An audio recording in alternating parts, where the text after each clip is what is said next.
رز باللحمة، لحمة جدي بالبشاميل. أنا جبت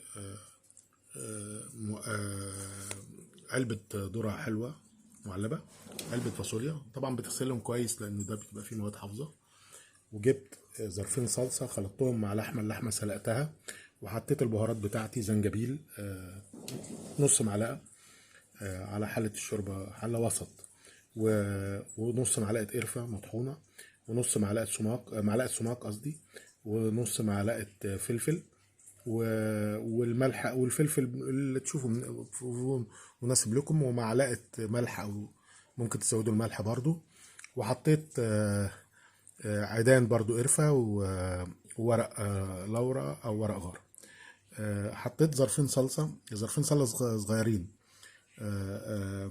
حطيت 1.5 على اللحمة وقلبتها بعد ما سلقتها، وطبعا حطيت مع اللحمة بصلة قطعتها 4 ارباع، وخدت لما نشلت اللحمة قطعتها بعد كده، ونشلت البصل معاه حطيته معاه.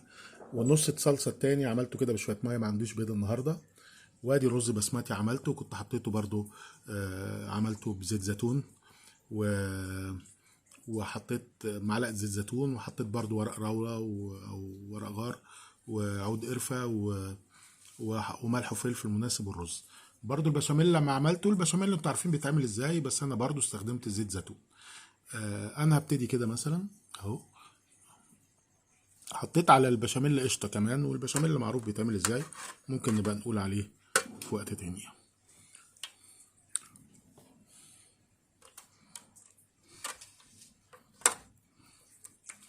الشوربة البشاميل استخدمت فيه الشوربة بتاعت اللحمة، فمش هحتاج املحه، ومش هحتاج املح اي حاجة هنا لان الرز متملح، والشوربة اللي اتعمل بيها البشاميل اللي متملحة ومتبهرة، واللحمة برضو متملحة.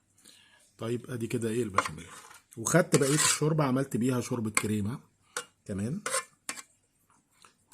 وادي ايه كده مثلا ايه، خدنا كده طبقة، اول طبقة ايه بشاميل، ونقوم ممكن نقوم واخدين رز على طول.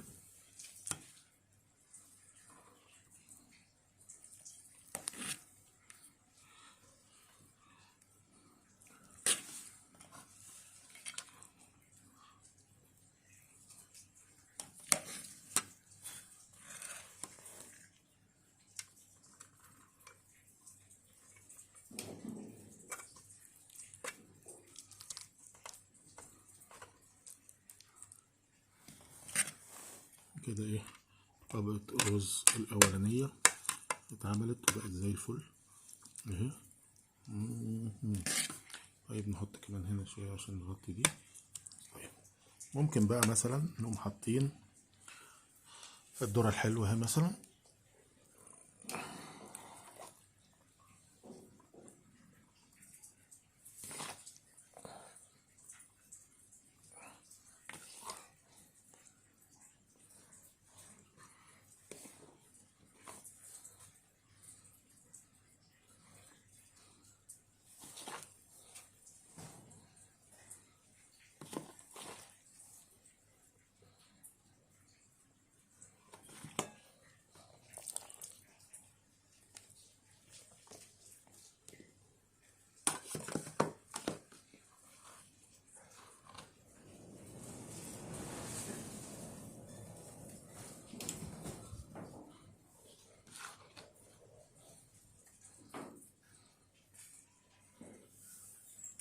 ونحط برضو البسلة.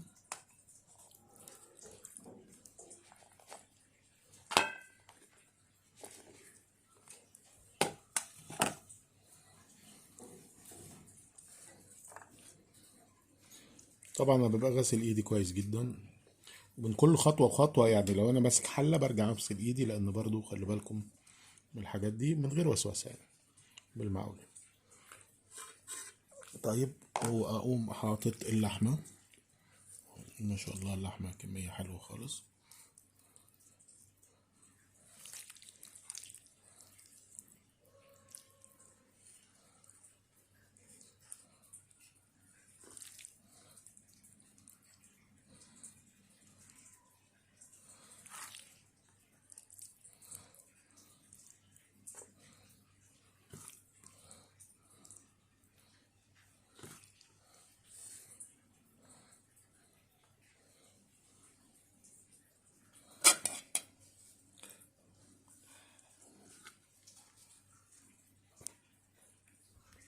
والفلاش بيقفل بعد شوية.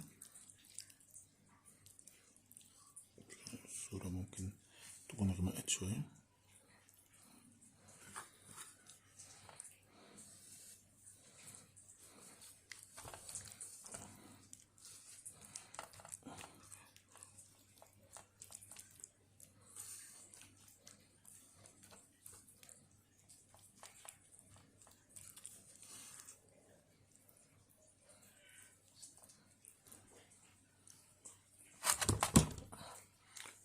وبعدين ارجع احط رز تاني.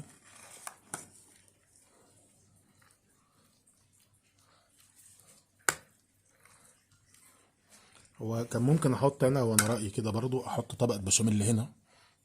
انا دي نسيتها. ممكن احط طبقة بشاميل كده بس. كان ممكن نخلط اللحمة دي برضو، ناس بتعمل كده، انما هي لو اتحط طبقات تبقى احسن.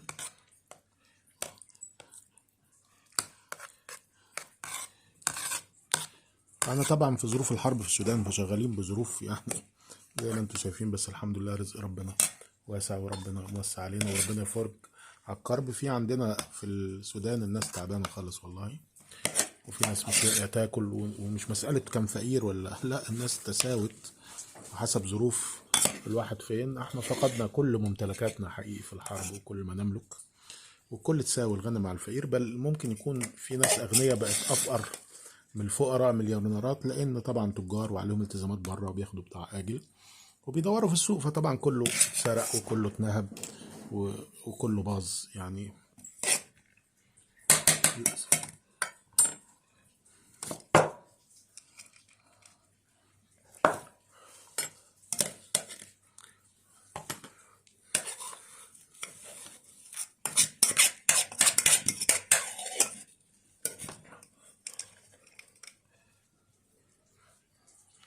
طب دقيقة كده بس، دقيقة. كملت الرز اهو، وهنكمل بقى البشاميل اللي فوق. فهنكمل بشاميل كده اهو، بشاميل كتير، انا بحب البشاميل كتير.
اتفضل الواحد يخبط الصينية كده عشان ايه تمسك نفسها. وممكن ايه نجيب بقى الصلصة كده عشان تدي لون.